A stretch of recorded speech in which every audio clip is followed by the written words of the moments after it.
Today in this 2004 Winds 5000 motorhome, we'll be having a look at and showing you how to install the Roadmaster rear anti-sway bar and axle bracket kit, part number RM-1109-175-00, in conjunction with the Roadmaster axle mounting bracket kit for Chevrolet Express van chassis, part number RM-590061-00. Here's what our sway bar looks like installed.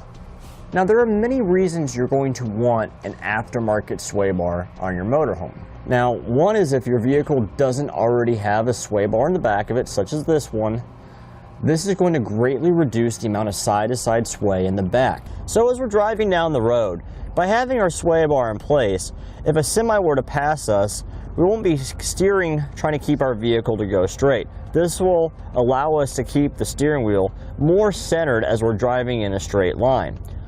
Also, when we're going around the corners, we won't be having to counter steer quite as much when we're leaving the corners because we're not having the body roll that we're used to having without having the sway bar in place.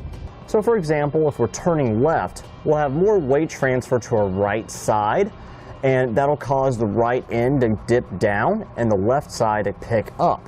By having the sway bar in place, the back end will be more planted down to the road, and it won't feel like we're trying to tip over as we're going around a sharp corner with any speed.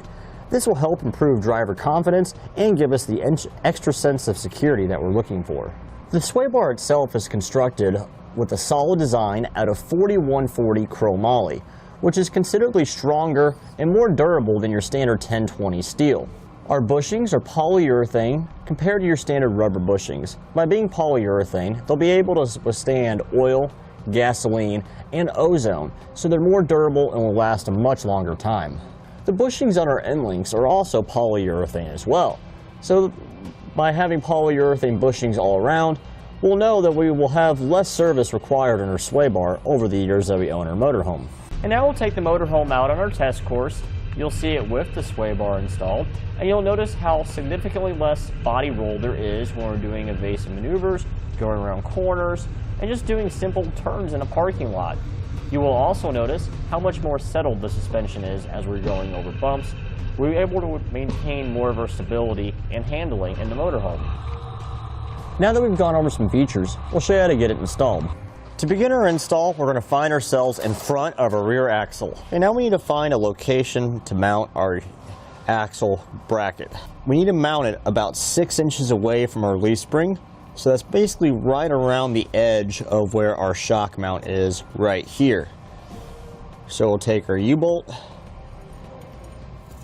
and we'll place it in that area. We'll do the same on both sides. We're on the back side of our axle now. This is the other part of our mounting bracket that we need to install. This curved section here will face towards the axle, but as you can see right here, our brake line is in the way. So we need to move our brake line out of this clip here so then it goes over the U-bolt instead. So we'll use a flathead screwdriver or a pry bar and we'll carefully pry the brake line out of its bracket and we'll bend it up with it out of the way. We'll take our bracket, slide it over the U-bolt like so. Right now we have our sway bar on the ground below our rear axle.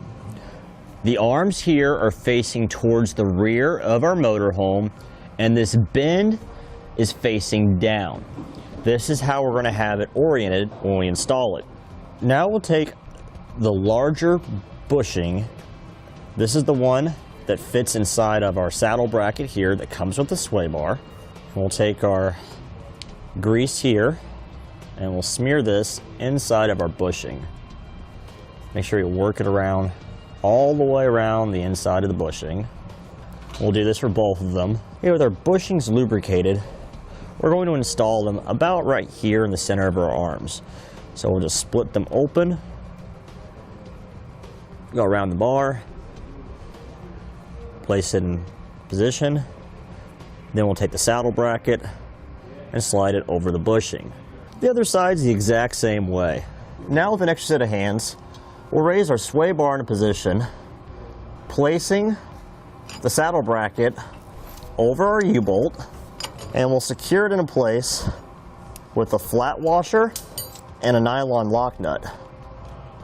Okay, now that we have our sway bar attached to the axle, we'll attach our end links here to the sway bar. This section here, where it kicks out, we want it kicked in towards our frame, so we want this section here facing out towards our sway bar. We'll remove this nut on the bottom,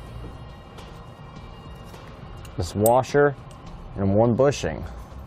Then we'll insert it through the top of our sway bar, place our bushing back on the bottom, followed by our washer. It's got a cup section on it. The cup will face your bushing. We'll reinstall the nut on the bottom, and we'll do the same on the other side. Now we find ourselves in a driver's side wheel well. We have our axle hanging in our vehicle raised by the frame now, so we have access to this hole here. This is a factory hole where a wiring harness is clipped to. We unclip the wiring harness and pull the wiring harness out of the way so there's nothing on the other side of the frame. And we're going to enlarge this hole to a 1/2 inch in diameter now.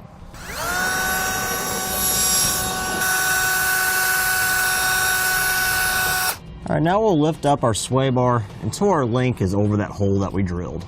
Now we have our cap screw with a flat washer. We'll go through our end link and into that hole in the frame.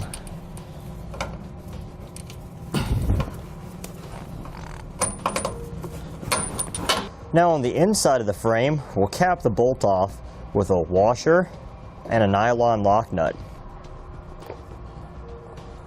So you can see the nut right there of our washer behind it, so that's where we threaded it on. It's a very tight spot because on our motorhome the gas tank's right here, so it's difficult to see.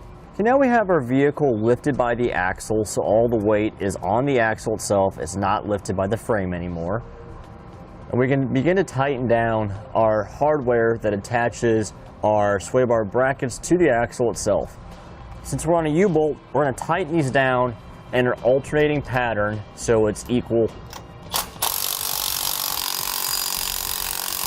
And now we'll torque our U-bolts in an alternating fashion to the amount specified in the instructions for our axle mounting kit.